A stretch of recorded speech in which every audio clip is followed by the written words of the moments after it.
भारत के इस वक्त इलेक्शन और उसमें कौन कहां पर खड़ा है। ये रिपोर्ट, ये डॉक्यूमेंट्री पब्लिश हुई है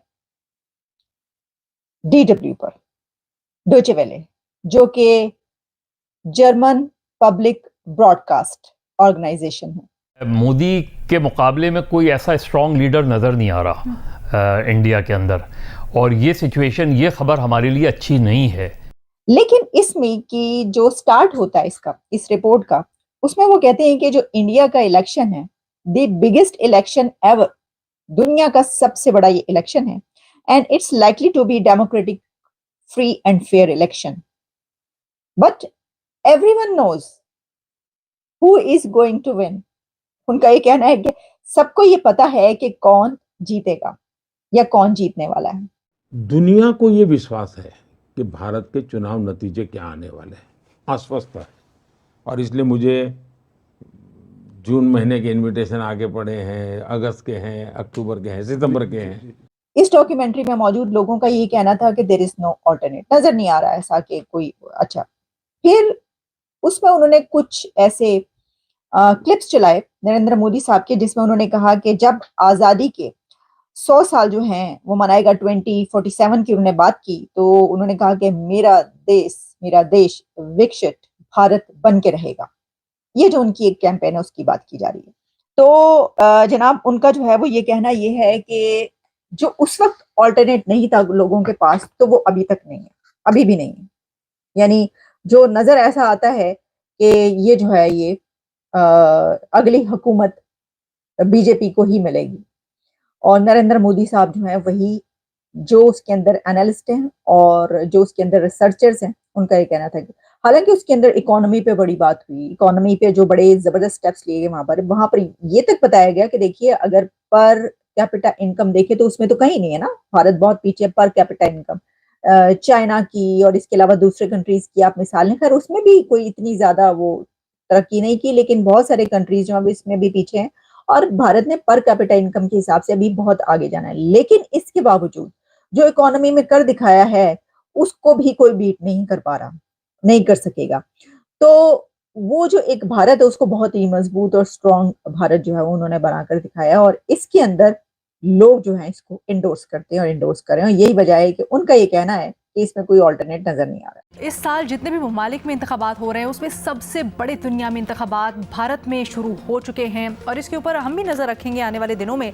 बट इसके नतीजे में क्या इम्पैक्ट हो सकता है, ख़ासकर पाकिस्तान और भारत की रिलेशनशिप के ऊपर। दो बड़ी पार्टीज़ कांग्रेस और बीजेपी, इस दफ़ा भी इन्हीं दोनों में से एक और बीजेपी के ज़्यादा इम्कानात जाहिर किए जा रहे हैं। क्या समझती हैं, क्या एक्सपेक्टेशन होनी चाहिए? पोल्स जो अभी तक आ रहे हैं इंडिया में, उसमें तो यही लग रहा है कि बीजेपी बड़ी कंफर्टेबल पोजीशन में है और वो जीत जाएगी।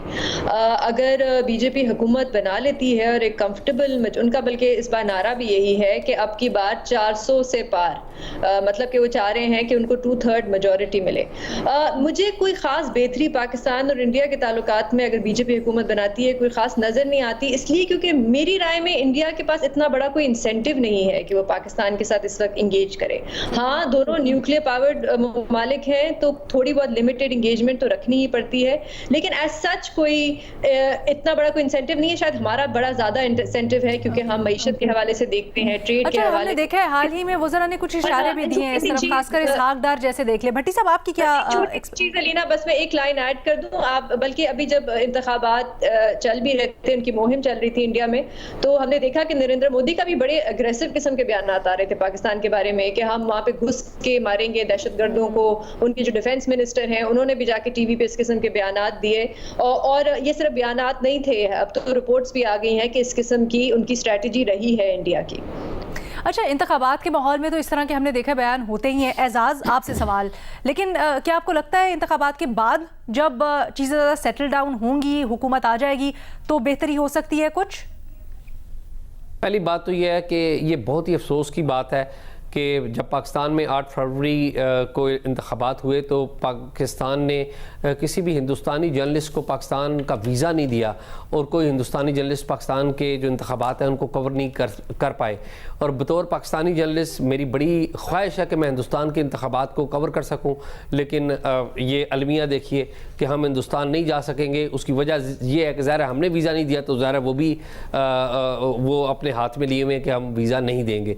तो एक बात तो ये, दूसरी बात ये कि मैं ये समझता हूँ कि पाकिस्तान और भारत के दरमियान जो विंडो ऑफ अपॉर्चुनिटी है वो इन इंतखाबात के बाद मौजूद है। वो इसलिए इन इंतखाबात के बाद मौजूद है कि जो भारतीय प्राइम मिनिस्टर हैं नरेंद्र मोदी, वो अपना टेक्निकली आखिरी इलेक्शन लड़ने जा रहे हैं और लग ये रहा है कि शायद वो ही अगले प्राइम मिनिस्टर होंगे। तो उनकी कोशिश ये होगी, बहुत सारे उनके इर्द गिर्द के लोग जो एक्सपर्ट्स हैं, जो उनके करीबी दोस्त हैं, वो वहाँ पे मीडिया पे भी बात कर रहे हैं कि वो अपने आखिरी इलेक्शन के दौरान जो आखिरी टेन्योर है वो हिंदुस्तान के जो बड़े इश्यूज हैं उनको हल करने की कोशिश करेंगे ताकि लेगेसी अपनी अच्छी छोड़ के जा सके और हिंदुस्तान को इस रीजन में एक वाइब्रेंट मुल्क के तौर पर छोड़ जाए। मैं समझता हूं कि बिल्कुल मौजूद है। अच्छा, मौजूद है। ठीक है जी, मज़हर साहब आप कहिएगा सर, क्या समझते हैं, क्या कोई ब्रेक थ्रू आ सकता है इंतखाबात के बाद या एटलीस्ट कुछ बर्फ पिघल सकती है? देखिए, मुझे तो ये खदशा है और ख़तरा है कि ये सेकुलर इंडिया का आखिरी इलेक्शन है और इसके बाद हालात बेहतर होने नहीं जा रहे बल्कि ज़्यादा ख़राब होने जा रहे हैं। अगर क्योंकि बज़ाहिर मोदी के मुकाबले में कोई ऐसा स्ट्रॉन्ग लीडर नज़र नहीं आ रहा इंडिया के अंदर, और ये सिचुएशन, ये खबर हमारे लिए अच्छी नहीं है। देखें, इस वक्त आपके पाकिस्तान के अंदर ये फैशन बन चुका है कि हर सियासतदान जो उठता है मिसाल भारत की देता है। ये इसमें कुछ, मौलाना फजलुर रहमान ने अगले दिन मिसाल दी है भारत की तरक्की की, लेकिन करके दिखाओ वैसे जिस तरह वो नेशनलिस्ट है।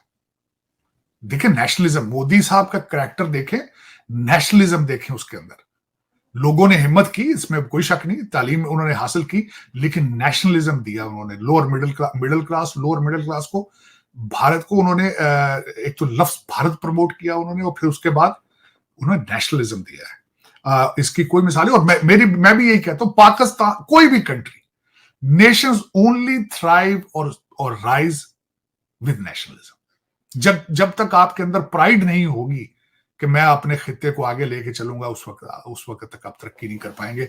हमारा अलमिया यही है कि हमारे अंदर नेशनलिज्म नहीं, हमें पता ही नहीं है हम हैं कौन। 2014 के लोकसभा इलेक्शन में भारतीय जनता पार्टी की अभूतपूर्व विजय और नरेंद्र मोदी जी के प्रधानमंत्री के रूप में शपथ ग्रहण के साथ ही भारत तमाम समस्याओं और चुनौतियों के बाद भी तेजी से बदलाव की ओर आगे बढ़ रहा है। पीएम नरेंद्र मोदी ने अपनी कार्यशैली और आम जन से जुड़ने की कला ने देशवासियों का दिल जीतने में अद्भुत सफलता हासिल की है। प्रधानमंत्री अपने प्रत्येक स्पीच में देश की हर छोटी बड़ी सफलता का श्रेय 130 करोड़ भारतीयों को देते हैं।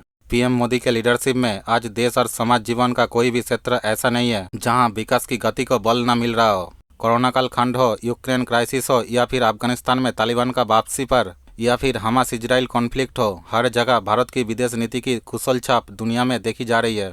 आज दुनिया में भारत की पहचान मांगने वाले में नहीं बल्कि देने वाले में बन रही है। प्रधानमंत्री या फिर उसकी सरकार का हर छोटा से छोटा निर्णय देश के गरीबों, किसानों और युवाओं के लिए समर्पित रहा है। ये बात बिल्कुल सही है कि मोदी सरकार में अब तक जितनी भी स्कीमें आई है वो समाज के सभी वर्गों के वेलफेयर के लिए ही बनी है।